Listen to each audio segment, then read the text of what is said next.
Thanks for having me. Really appreciate it. Really excited to be here today. As Yuri said, I was here 5 years ago for Google, and I was all excited to present how Google deals with localization. I introduced a process at Google and tools at Google that allow the company to localize in 40 languages. It's called the Top 40 Languages, or the 40 Languages program at Google.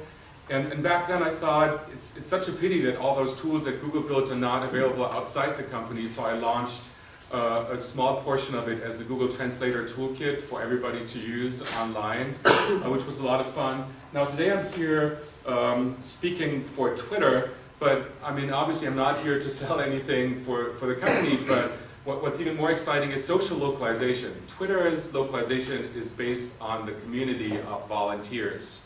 And I just wanted to give you some views behind the scenes so you can see how are we doing things, what are specific challenges, what's the opportunity, why do we use volunteers, what works, what doesn't work.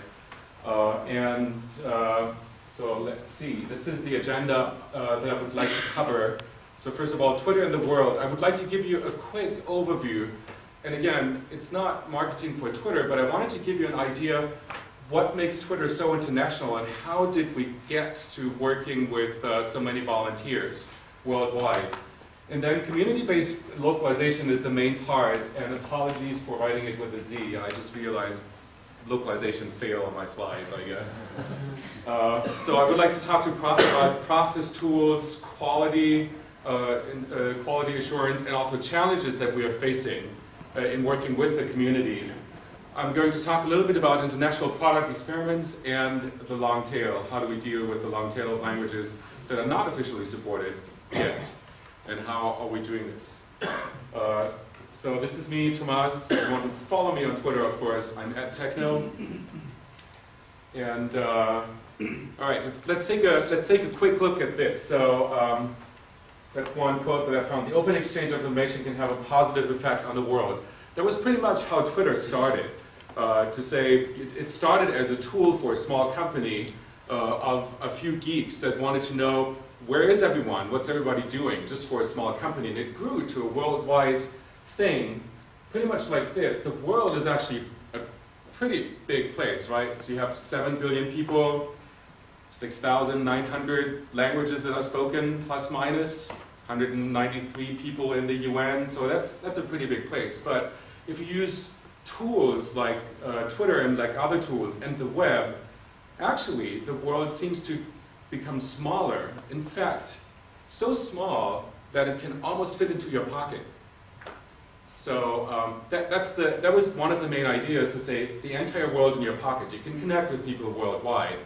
But that's not the actual mission statement of Twitter. That's the mission statement of Twitter, to instantly connect people everywhere to what's most meaningful to them.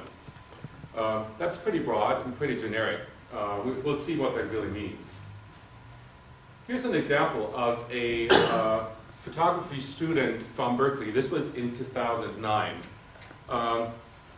So this person actually went to Mahala in Egypt and took pictures of some of the demonstrations and some of the things that happened there in Egypt at the time. Probably a precursor of the Arab Spring and of all the movements that happened there. And what happened was he got arrested for taking pictures. But when they arrested him, they didn't take his cell phone right away. So he was able to send one tweet with one word, which was arrested. This tweet was read and was basically acted upon by people that followed him. And so less than 24 hours later, he was able to send a second tweet, which was this one, free. That was one of the first known instances where a single tweet with a single word actually had such a huge impact worldwide and basically reached people around the globe to do something. Of course, this happened on the web before, and this happened with other media before, but that was the first thing, the first time. Zeds are so, what, 1780s? Yeah, I guess. Here's another example.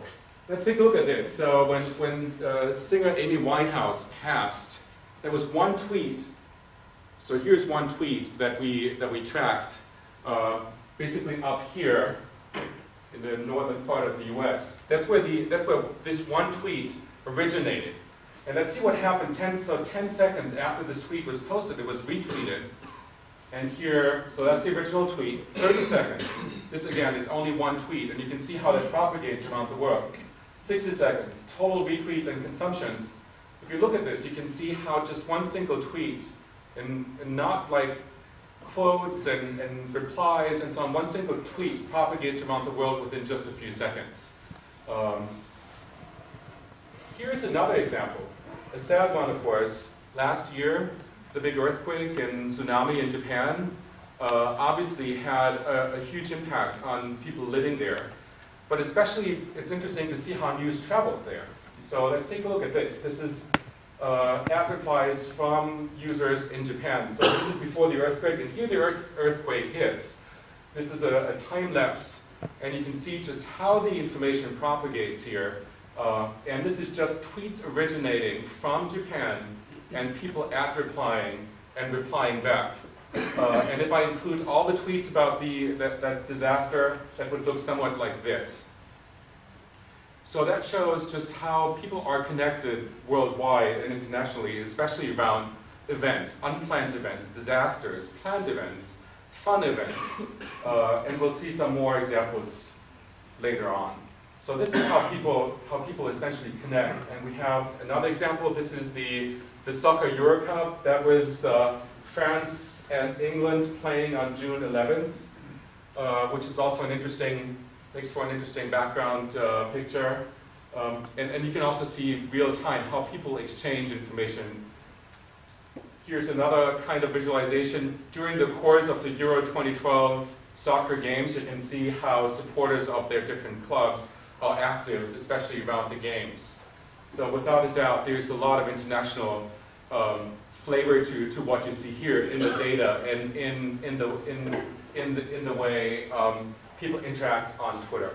Let's talk about community-based localization. To explain to you, why does Twitter use a community of volunteers? I mentioned that earlier. Well, the major reason, there are many reasons why we do that, and I'll elaborate a little more.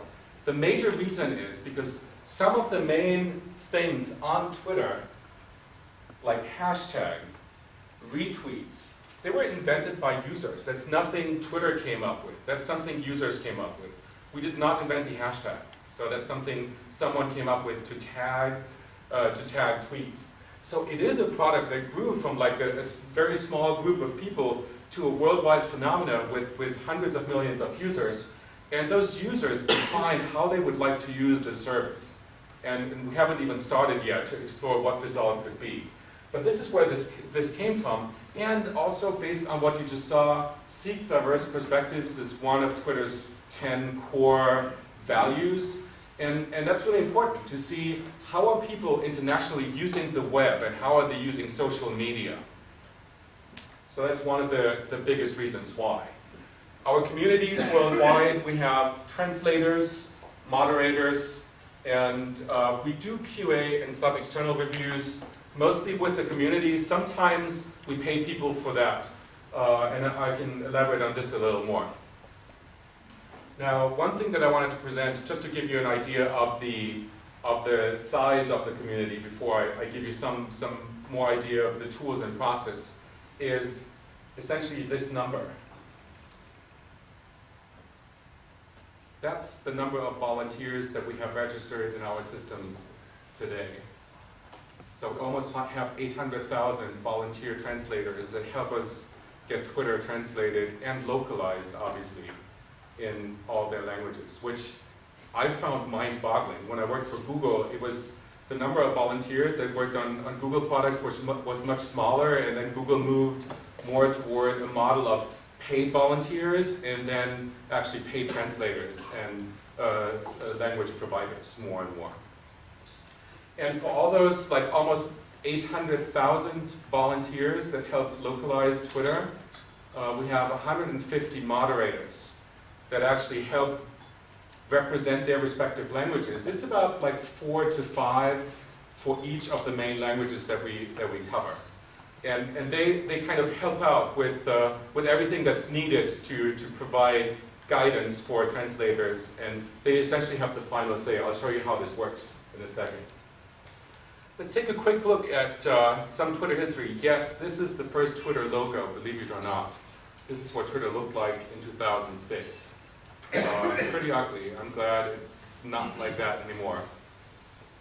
But that's how Twitter, they were such a small company, they couldn't afford vowels, obviously. That's how Twitter looked like originally, and it was really meant to be a tool for a small group of people, essentially for people at one company that they just wanted to check in, and they wanted to know, like SMS-based or text message-based, where is everyone? What's everybody doing? And can we do things together? And there were a few interesting effects that happened there, and then it took almost 2 years to launch the first language that was not English, which was Japanese, so-called in-house language, as we call it. So it was a language that was done by a translation that was done by professional translators initially, because Twitter just didn't know how to set up a community around and how to get things started, even though there was already at that time a pretty strong user base and a pretty strong community, but nobody anticipated so many volunteers to sign up for Twitter localization. Fast forward to 2009, we had the first translation tool, V1. So we launched in Spanish, French, Italian, and German during 2009. And we had a first version of a translation tool which looked pretty ugly like this, but was pretty functional. I mean, not pretty, but it did get the job done. So zoom in a little bit. So you have basically a web form and not much of a process. It was mostly, okay, here's a string, put in your translation, and we'll figure out what to do with it. That was essentially the idea. Forwarding to 2010, the new Twitter got launched. So there was a Twitter redesign. The bird got some hair and slightly larger wings because the previous bird was criticized for not being able to make this bird fly. But overall, the product itself saw more polish. So did our tools. And in 2010, I think, was the first time when Twitter thought, we need some quality control for localization as well. It's not enough to have Japanese and Spanish and French and all those languages. We have to make sure that the quality is actually good. How do we measure quality? So that was the first time Twitter actually thought about, okay, let's update those tools as well. 2011, we launched Korean, we launched Russian and Turkish, we launched Portuguese. So that's when Twitter got into a rhythm of launching more and more languages, almost on a monthly basis. We added new languages. And at that time, that was already based on the community. So we opened up internal tools to the community, and were almost shocked to see how many people were willing to help, and how many people were almost desperate to get Twitter launched in their language. And they said, yeah, we'll help, just give us Twitter. By the way, some of the most passionate supporters that had to wait a very long time were Catalan and Basque language. They started very early on and said they were essentially willing to offer their firstborn son for us launching in their respective language, which took a little while longer, but it did happen eventually. You can see that here. 2011, second half of 2011, you see a lot more languages. So that's when Twitter really got into the rhythm of launching more languages and scaling the process. Dutch and Indonesian, Hindi, traditional and simplified Chinese, Filipino, Malay, Finnish, Polish, Norwegian, Danish by end of 2011. And then came the new Twitter.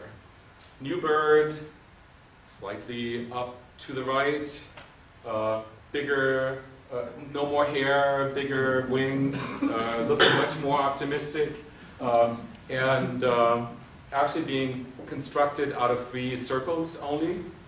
And also, again, updates to the translation process and to the translation tools. We're going to take a look at this in a second.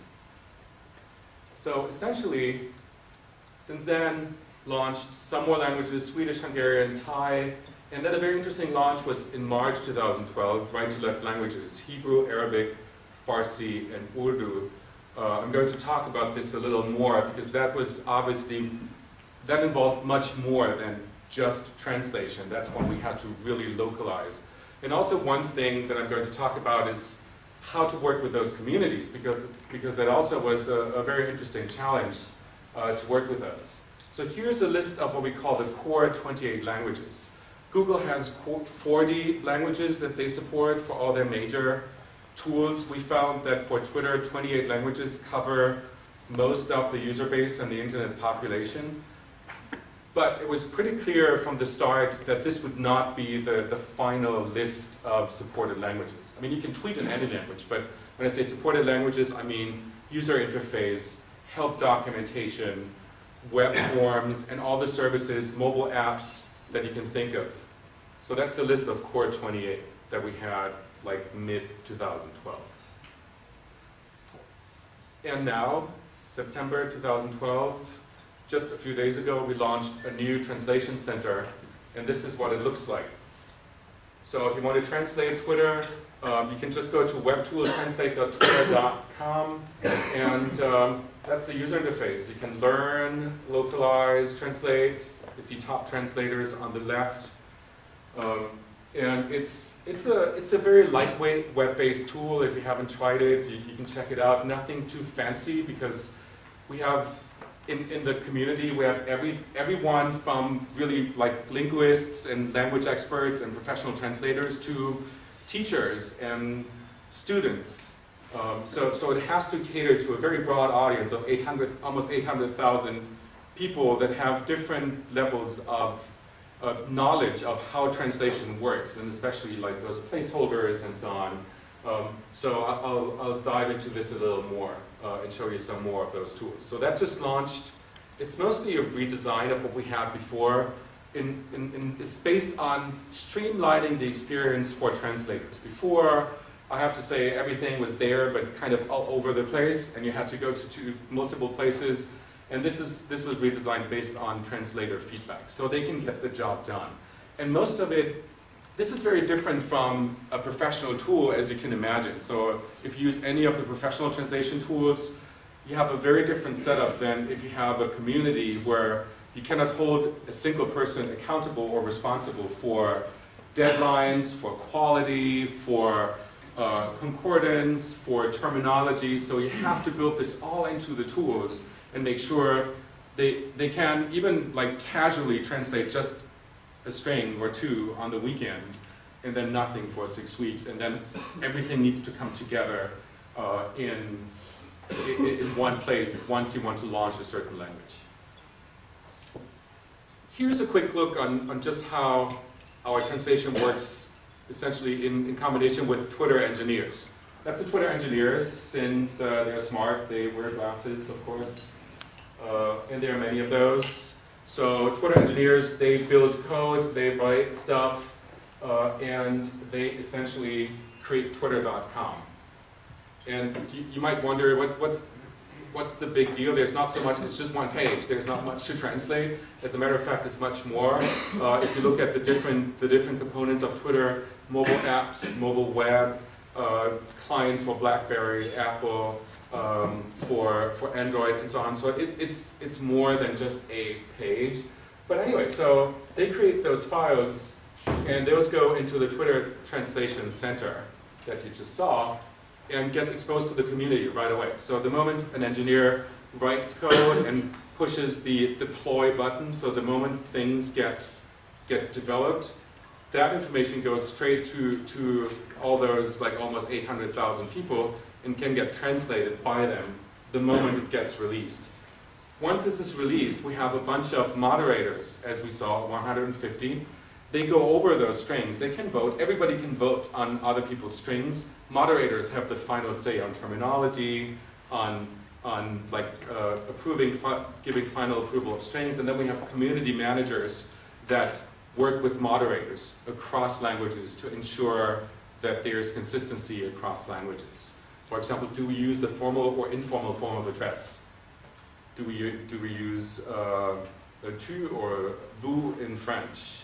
And how does that differ across different languages? Because some languages might require a more formal approach, and others might require a more informal approach, and so on and so forth. So, and then this goes back, and then other engineers can use those translated strings and messages internally as well. So if they build new functionality based on existing strings, obviously those get reused.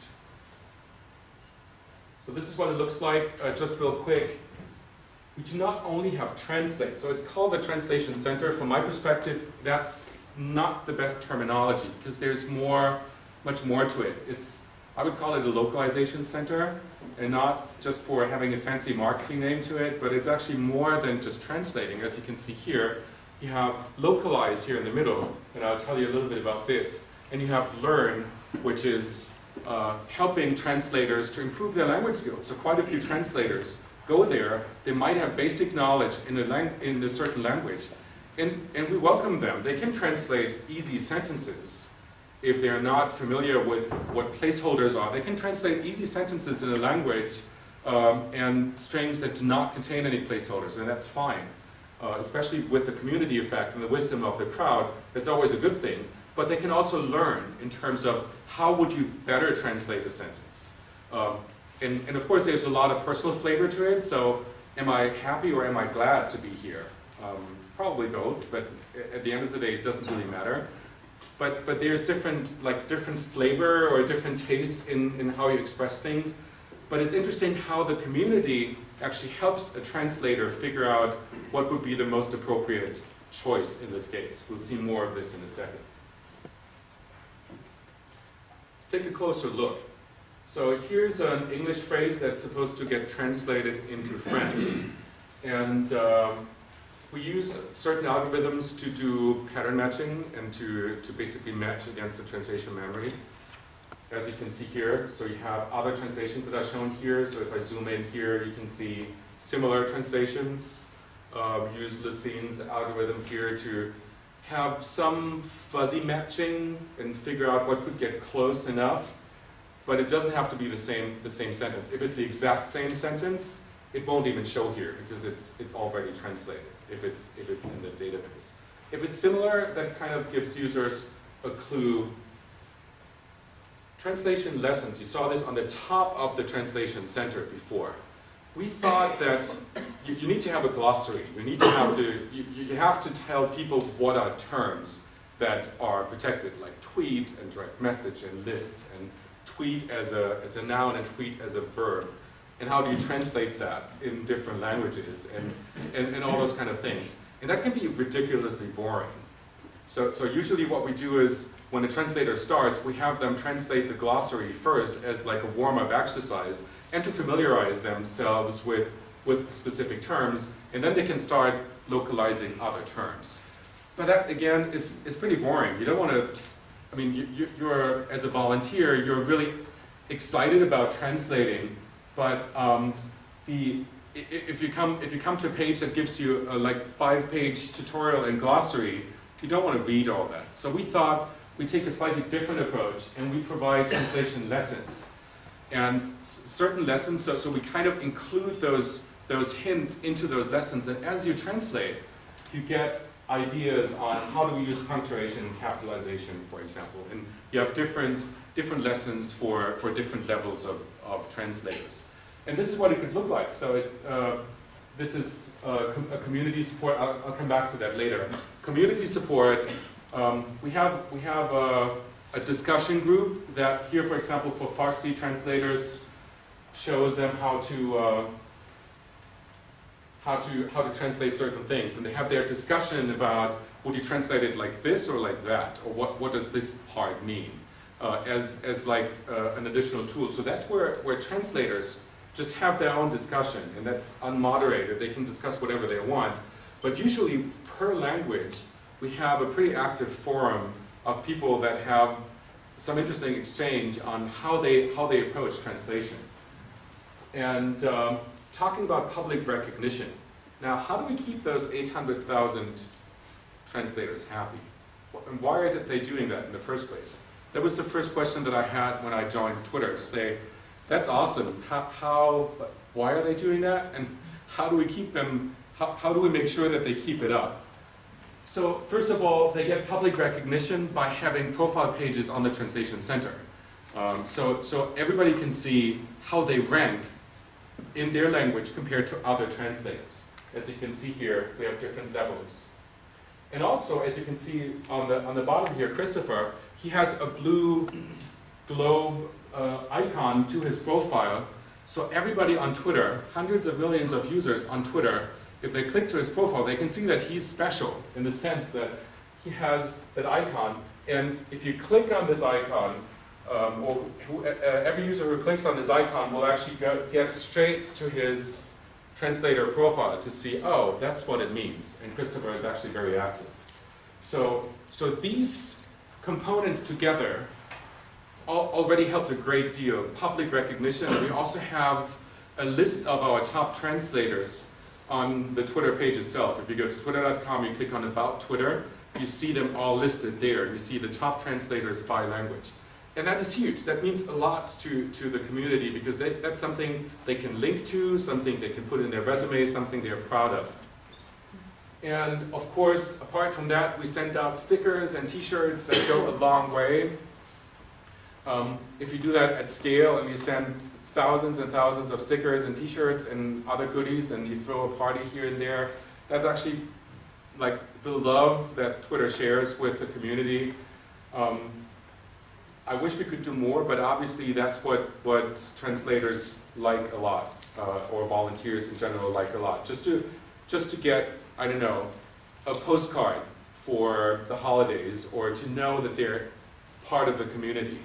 We have 4 community managers that work with the moderators, the 150 moderators that we saw before, and their main job, like the 4 community managers' job, is mostly to engage with not only the moderators but also with the community itself, and to ensure that they're happy, that they have everything they need, that we listen to their requirements, and that first of all we design tools that help them make this very easy and fun. Gamification is one part of it. I'll show you more.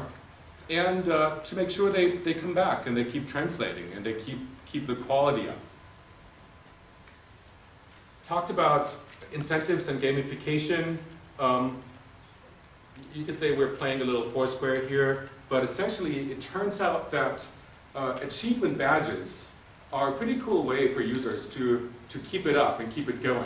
So here we have achievement badges for different levels of translators, like top 20%, top 5%, and we have a whole list of different badges that we award to translators automatically. So we have like and of course they have to have bird themes, because I work basically for the bird.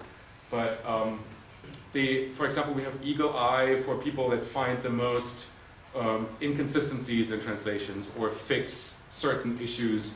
And that's a fun way of achieving this, of showing those achievements. And based on our reputation system that we built, we analyze performance of translators and we rank them internally, and that's the way how we expose this ranking. Instead of showing them like a numeric value, of course, we want to make this more fun and just show them some way of how are they doing compared to others. And so that already spawned a very interesting competition between translators and between the volunteers that we have. Let's take a look at quality. So one of the questions was, so just how good is that translation? Should we not work with the community? Should we work with translation vendors? That was a pretty tricky question, because how do you measure translation quality? Yeah, there are different translation scores, and there's of course a lot of methodology on how to measure translation quality, but how do you know if it's really good, if users really like it? You have to ask them, and you have to run a survey. And then, so we did that, and I'll show you the results in a second. The major question for us was, should we work with language providers? Should we work with professional translators more? Which we have on occasion, especially if you have to translate, say, legal texts that need a solid translation by a legal expert who happens to also be a professional translator. That's something that's kind of difficult to outsource to volunteers that really are not legal experts. So that's where we've tried and experimented and found out there are cases where the volunteer community is not the best choice in all cases. But here we were wondering, would a professional translator, would a professional agency actually create better quality? And the interesting result that we found was no. Language-wise, for sure, because those are all language experts and linguists and trained translators, much more so than all the native-speaking volunteers that we have. However, all of those volunteers have one thing in common. They know and they love Twitter. So it might be that there are language inconsistencies, which of course is not great and which is always something that we try to avoid. However, we can be sure that in every single language, it's always written from users for users. So they will express things in a way that conveys the right message to other users in the respective language. So here are the results for Spanish, French, and Italian. Just to show you, we did a survey. We went from 1 is poor, so this is completely like impossible to understand, impossible to use, to 5. This is native quality. I would never, in my wildest dreams, think this was translated. This has to be written in the native language. And this is how we scored. Spanish 4.3, French 4.3, Italian 4.2, and the other languages were similar. It's pretty good. That's about the score. So the scores from professional translation that we had were slightly below that, or it took more time to get there. So I was pretty happy when I saw that. Obviously, the goal is to get every language to 5.0 to make sure that everything sounds native, as we know. But that was pretty good. It's not a reason for leaning back and saying, oh yeah, it's all good, just let it go. It's kind of self-organizing. But that was a pretty decent result. And here we did, for the same languages, we did a survey for style, so you can probably not read this, just to see Spanish, French, Italian, and other languages that we had there, how do they differ in style in terms of casual, which is this color, versus formal, which is this color. So how do people perceive the way they get addressed? Because that's very important. And for a long time, and still in some cases, we use the formal form of address in French, for example, and we use the casual form of address in German, which is just, you know, a difference that was defined by the community to say it seems more professional in French if you use vous instead of tu. And in German, it seems too formal, and it seems too distant if you use the formal form of address. And this is what the survey found. So Spanish users obviously found that they were mostly addressed, or half of the Spanish users found it was casual and conversational, and half said it's formal and official. And for Italian, for example, most Italian users found this super casual and conversational, which is a good thing. It's fine if we address users on their level and like have a nice tone to it. One of the biggest concerns is always context. Just taking a string and trying to translate the string out of context, we all know this here in this room, is impossible to do. It's like next and previous without a direct object is impossible to translate. Next what? Next message, next page, next friend, next tweet, next retweet, next picture. So here's an example on a translation. So without any additional context, it's impossible to translate. That's when we have, so that's just a snippet from the translation tool. That's where we have view screenshots. So we automatically capture screenshots from the system, so you know exactly where this string comes from. So you see a screenshot from the page, you see the message ID of the string here, you see the string on the screen, it has a frame around it, so you know whatever you're translating here, so this translation up here actually shows on the screen here and means welcome to Twitter. I mean, yeah, it can be expressed in different ways, but that gives more of a hint on obviously how much space do you have for the string, can you expand it easily, will it break? layout, and where does it go in the first place? Is it a headline? So we do have some meta information up there, as you see, if I scroll back for a second. So you can say, you know, that goes here, and there's some more information and comments from the community. So we allow the community to also comment right in the tool to say, whoever translates this, this is a headline on the logged out or on the login screen, and not something else. So again, using the crowdsourced model, and by the way, so we have those screenshots for most of the main screens, but not for all. And the community, they can actually upload their own screenshots. So if the screenshot is missing and people are confused, and the Spanish translator thinks they just do everybody else a favor, they can just upload the respective screenshot, and then for all languages it's available and the context is there. Here's another example, Bootstrap. So you can see here's a longer string, the English phrase. You can see there's a string that's currently in use, so this has been translated before. Here's a new suggestion for the translation, but I'm not really sure what I'm translating, so I can actually pop open the actual page, and I see this paragraph here that was supposed to translate goes in here and should probably not go way beyond these 4 lines, otherwise I'll break the layout. Or it's like a page that explains what Bootstrap is. So this is how context helps. It's not perfect, it's not complete, but it does cover many cases where otherwise people would be flying blind, especially in a world where we have tags for different projects, so you know if you're on the Twitter homepage or if you're on a help page or on Twitter mobile. But within these tags, it can still be reasonably unclear where a string actually goes and how it shows, especially on mobile devices. The fun ones are, of course, examples where you have, for example, the mobile Twitter app says something like 1.2 M for million followers and 3.6K for 3,600 tweets, just to keep it short and to preserve space.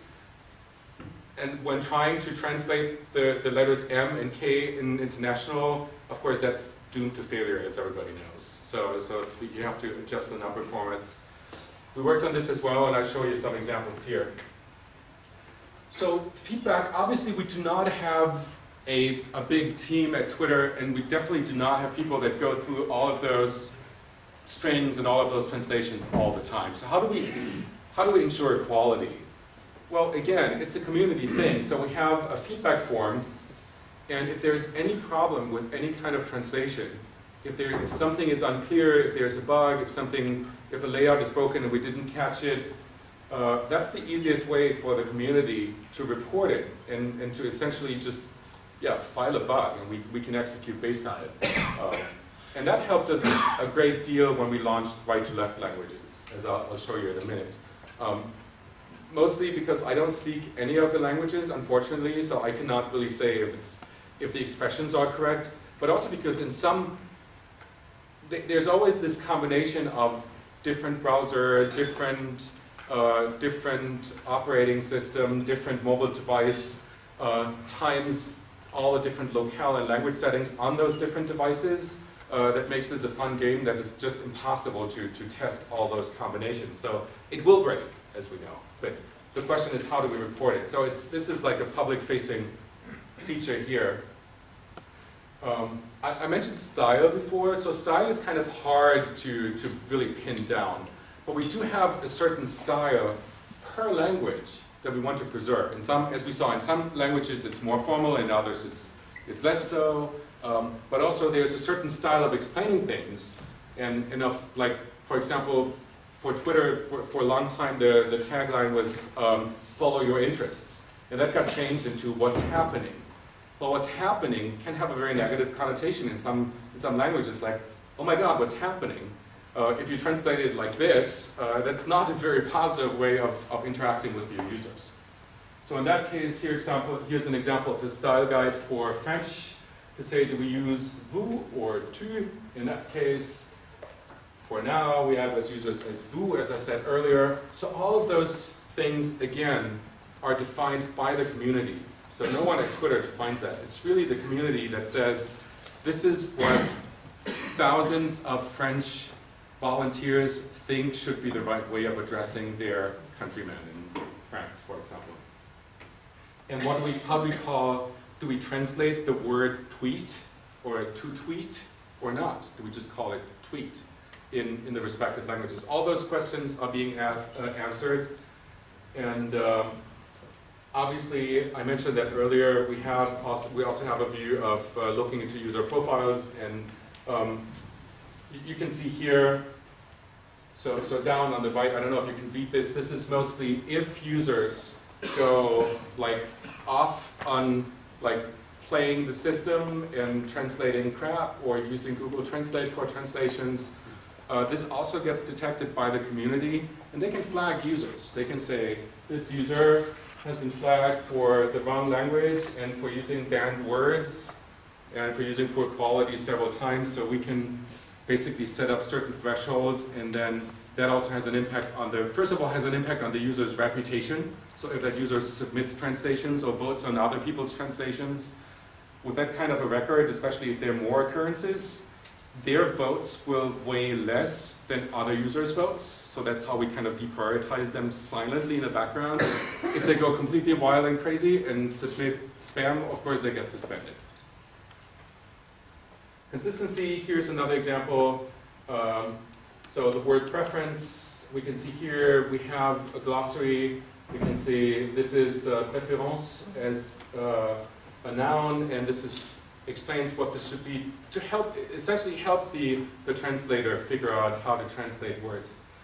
That's an interesting one. So Tagridad, an Arabic service, they suggested glossary terms for us. They just used a spreadsheet like this, and they said, okay, Twitter, let us help you with some glossary terms. So they came up with this amazing list of Arabic descriptions and terms that made it into our glossary, and that actually contained words in the glossary that we didn't even think of. So again, community-based. So here's one example of a glossary lesson. As I said earlier, just reading through a glossary is pretty boring, but we use that in quiz format.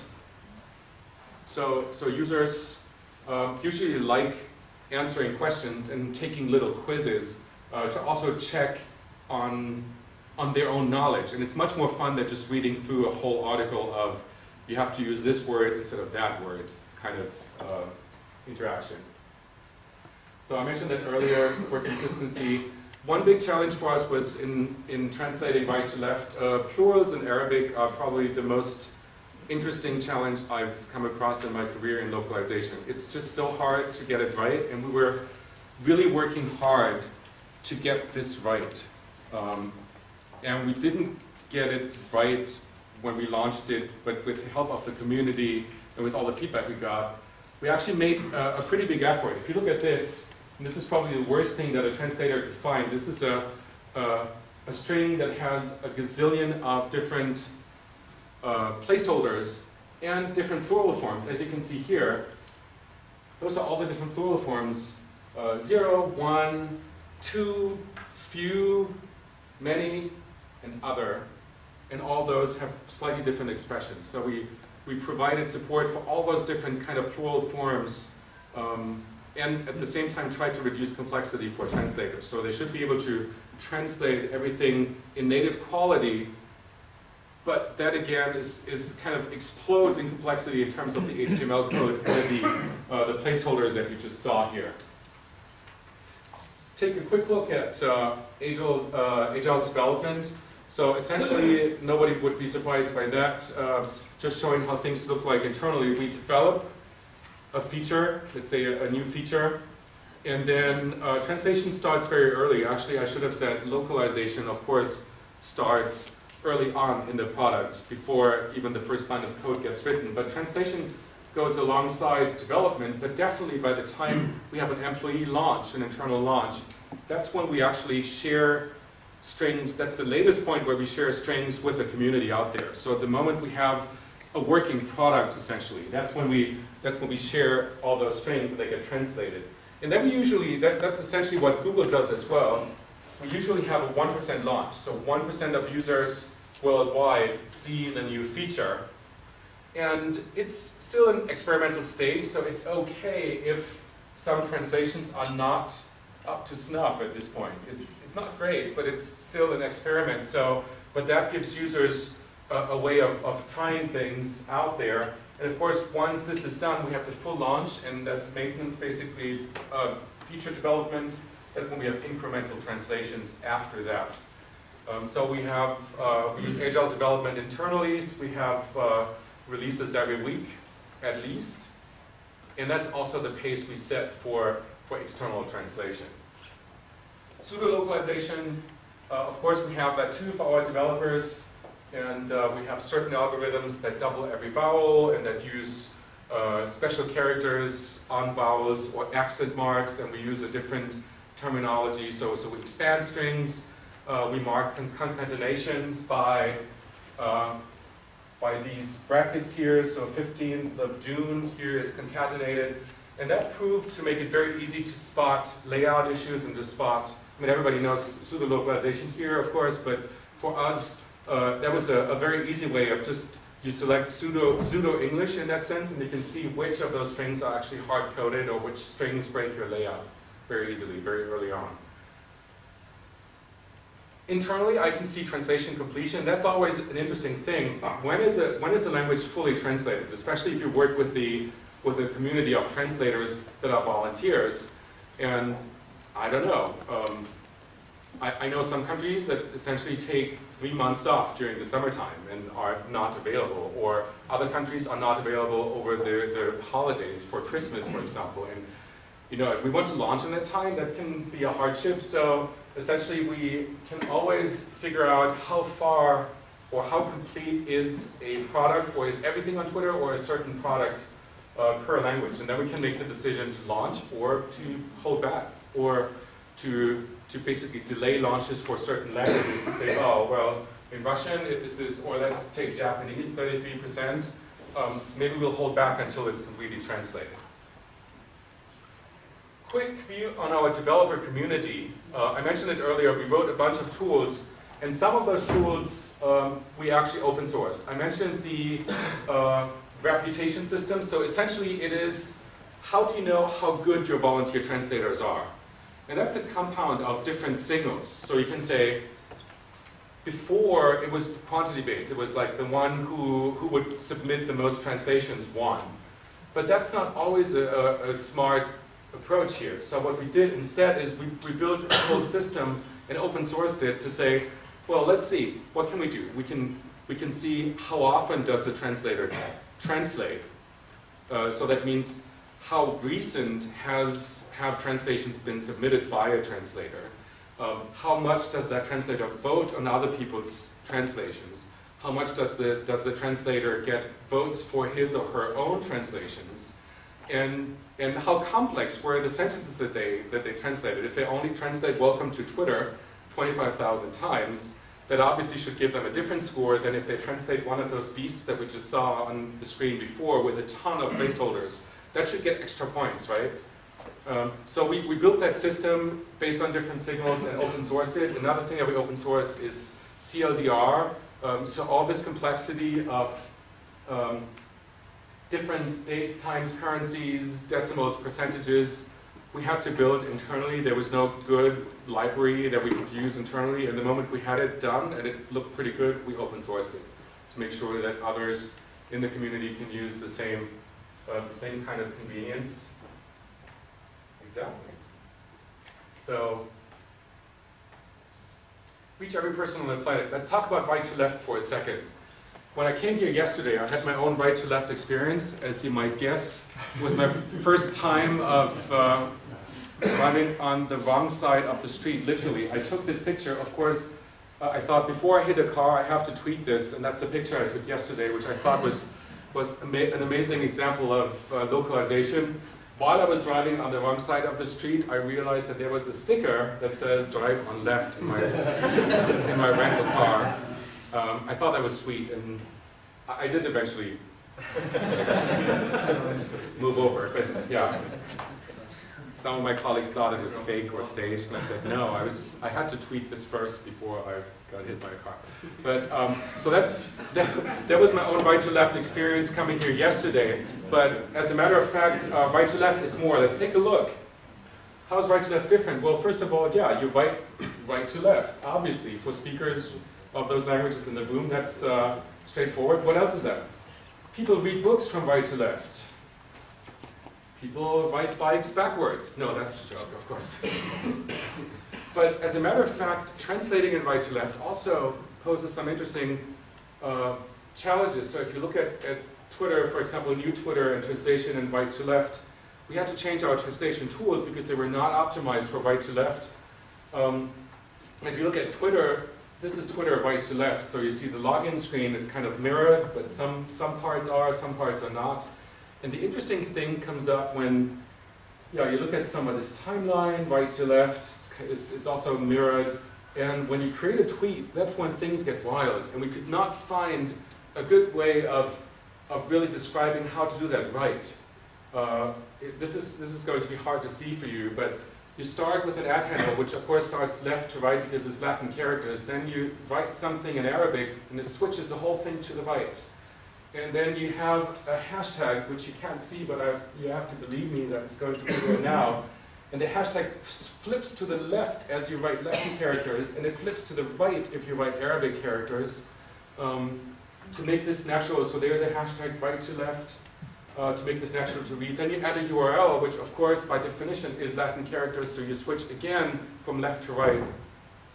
That's insane. And it's not only insane in terms of hard to do, but here's an example. Some browsers don't support this. If you have to support Internet Explorer 6, which is a pain in the backside altogether, but in some, and it's still pretty popular in many of those countries, so you can't just ignore it as much as I would like to. This is really hard to implement on browsers that are not really supporting all this like magic. So that was hard work on our end, and to get this right. So much more than just the translation part to make this a good user experience. Obviously, users. I follow some of some Arabic and some Hebrew and some Farsi and Urdu tweeters. Obviously, I want to be able to read tweets in my timeline the way they're meant to be. So we had to implement a mix of right to left and left to right and BiDi languages here. And so this is what Twitter looks like normally. And then we thought, oh, that's easy. We just flip this around like so, right? But if you look, if you had the eagle eye badge, you would actually see that some things flipped and some didn't flip. Like. Some things definitely flipped. What you cannot really see is even some of the icons flipped. Like this reply icon now points to the right, where it pointed to the left. Some did not. Like this promoted icon did not. Obviously we don't flip pictures, we don't flip other elements, but even these, like icon and then string, that also flips. Here you have icon and string from left to right. So that took some more CSS manipulation and magic. And that applied to all of those elements. So we implemented some dynamic CSS layout changes, icon flips, rendering of tweets, and especially browser-dependent behavior, because every browser does that slightly differently, and you want to have the same experience no matter which browser you're on mobile and on the web. And we eventually made this automated testing for these and had fun building the tweet box. Quick look at international product experiments. That's also part of localization, I'm the international product lead at Twitter, so one of my tasks is to figure out how should Twitter be to be perceived as native in Japan, and in Russia, and in Brazil, and in Germany, and in Ireland, of course, and in many other countries. It's not necessarily one size fits all, right? It's not, because otherwise it's this crazy American tool, and it's always kind of foreign. So what can we do to not build different Twitters for different countries, because that's a maintenance nightmare, but still have some local aspects? Well, here are some ideas what we did. So international product experiments. Germany is all about soccer. Now Oktoberfest, starting on Saturday. But for playing Ireland. oh really? Yeah, see? There you go. So we thought, okay, if German is all about soccer, it's like one of the biggest things there. What can we do? Well, we implemented live scores on Twitter. So as games for the German league, the Bundesliga, as they're going on, you not only see the tweets, but you also see live scores for your favorite teams or for all teams that are playing. It's a small change, but it really made for a very interesting second screen experience for many users that were watching the games on TV or listening on the radio, and then checking on Twitter what people are saying, and at the same time seeing scores for all the different games. That's what we did last season. For this season, a couple of weeks ago, I launched a different product, which is an own Twitter page. So if you go to twitter.com/#Fußball, you see a more focused page that tells you everything about soccer, and it shows you all the teams, it shows you all the journalists, and everyone that is an expert or thinks they're an expert on the Germans' favorite sports. So, and that's perceived really well. People love this. It's only one aspect of Twitter. And another aspect of Twitter could be this. I just mentioned it earlier, Oktoberfest starting this Saturday. Kind of silly, but people love this. People go there and they want to really have local flavors of information that they want to read. And a huge event that's going on right now in Sri Lanka is also popular in the UK, I guess, cricket. The Cricket World Tournament. Some people say this is, in India and in many other countries, bigger than the Olympic Games and the Soccer World Cup combined. I don't know if that's true. I know barely anything about cricket, but this has been perceived as a huge thing on Twitter, so people can, I mean, yeah, all those tweets are on Twitter anyway, but it's kind of hard to find. So this is Twitter's idea of, or one of the aspects that's pretty easy to do to kind of localize the experience and cater to local events more. Dortmund won? Yeah, I know. I only put this slide in for you. Another thing that we experimented with is this. Twitter in Arabic, I said, I think it's a beautiful language, it looks awesome, I cannot read a word. And I follow some of those accounts. How can I do that? Well, I can essentially just look at this and I can tap on this, like so, and also tap again, and tap. Works. Okay. Oh, and I get it translated. Machine translation. Not great, just as good or as bad as machine translation is, but good enough for me to say what this means. So we are experimenting with machine translation. By now, 1% of all users see that feature in Twitter. So if you have a tweet in your timeline, or if you look at any tweet that is not in the language that you selected from the language setting, you will see a translation option. Only 1% of you. So if somebody sees that, that's one of the many experiments that we've run to figure out how many people use this, what are the popular language pairs, is it really super bad, is it just awful, is it ridiculous, so we take it back or we take it out, or is it actually good enough? And one success criteria here could be if people like myself end up following accounts in languages that they would usually not follow, that's a big win. All right, in the interest of time, real quick, also we need to improve international algorithms. We have trends, who to follow, browse categories, and search. All of those need local aspects. Search works completely differently in languages that concatenate different words into one big string, as you know. So it's really difficult to figure out what I mean depending on which languages. It's not as easy as in many languages that separate nouns by spaces. So we had problems, or let's say challenges or opportunities in Korean and in Thai and in several other languages here. Browse categories. So this is what we suggest to users when they come to Twitter. So in this case, this is a US user that just signed up for Twitter, and we say, hey, why don't you follow, who are those guys? Eminem and Lady Gaga and some NFL clubs. Well, this can be as boring as hell because this is super generic. How do we, this is like what we think people might be interested in.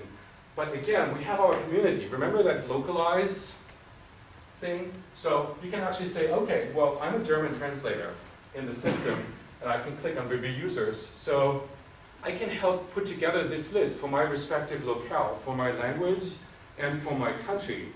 And this is, again, is almost like a quiz. So I get a bunch, in this case I have 89 that I can review. I have a list of suggestions which come from our system, and I can say hot or not. Would I suggest this user? Yes or no? I don't know this user at all. Or yes, I can give some more information. So again, it's a community vote or community review, because I don't know who is popular in Azerbaijan or in Poland right now. I just don't. I have to ask people who live there. That's how we do this. And the long tail real quick, in the interest of time, we have a bunch of languages that are being requested, many more than fit on this slide, just to show you some of the top ones that have been requested for a long time. And I mentioned Catalan and Basque, Euskara as the most passionate ones, but all the others were passionate as well to get a lot of messages our way to ask for their language to be supported. And we thought, okay, well, we have the core 28. How do we support these? We also want to work. We worked with Kevin Skinnell and with other people to preserve long-tail languages. I said we have what 6,900 languages, and we want to make sure that Twitter in a way helps preserve some of those. And our model, we have translators and moderators and community managers. Well, how does that scale? So for the core 28 languages, that scales pretty well with community managers, and we have constant quality monitoring.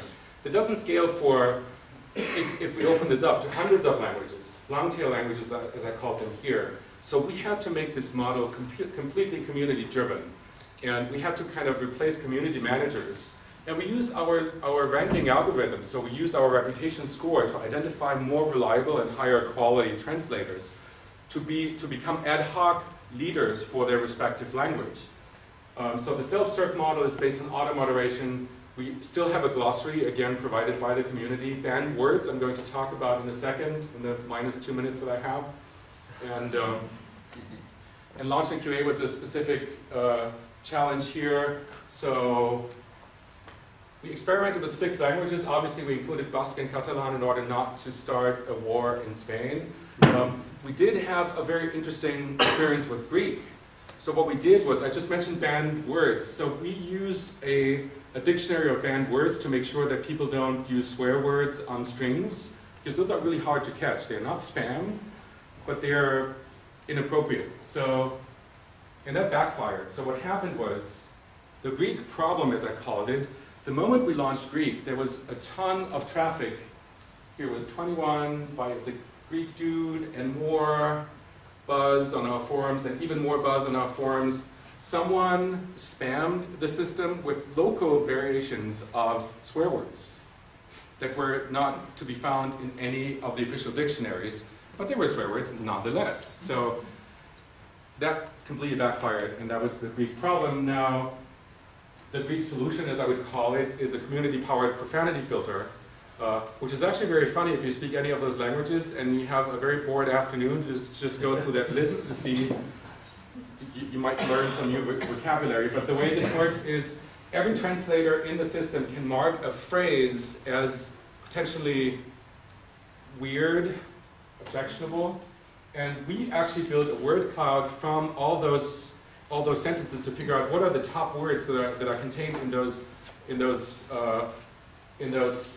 phrases, and those basically make into a banned word list, and then again translators can vote on those to say those are really bad words or those are not. Because sometimes, of course, you have the reverse effect that spammers or bad guys in the community, they would mark words like Twitter as a bad word. And so you can imagine the community works both ways, so you have to make sure that you prepare for that. The language release process is we have a monthly check to see just how far did languages come. We identify release candidates, then we check with the community. We actually send out a survey to say, you can try Twitter in the new language. Do you think it's ready to go? And if enough people say yes, go, we'll launch. And that's also an automated process. So if there's a positive response, we'll release. And here, this is what it looks like. Here's Basque, Catalan, Czech. We show this is in beta, and once you choose one of those languages, you actually get a little disclaimer that says you're now leaving the safe grounds of officially supported languages. Have fun. If you find anything that you don't like, help us correct it, report it, or just switch back to one of the core 28 languages. All right, wrapping up. We saw Twitter in the world, community-based localization, and we talked about just how big this planet is and how much Twitter can help. A quick outlook. I know I'm over time, but I wanted to definitely tell you that tools are improving, communities are growing. We are considering to open source more of our tools because for me, there's absolutely no reason why we would solve a problem. We would build tools and features that are focused on the community and not share them. So that's one of the potential features and one of the potential developments that you're going to see in the near future. And so I would say that given this, one can actually move the world with 140 characters. The animation on the left shows basically farewell tweets to Neil Armstrong that were sent around the globe within 24 hours of his passing a few weeks ago. So this shows, again, just how connected the planet is. Of course, there are many more sources than Twitter, but that's essentially my and our goal, to connect those people with each other, and also to get as many of those involved in the smart localization process. If you have more questions, I'm around today. You can follow me on Twitter, of course. You can email me anytime. Thank you very much, and sorry for running over.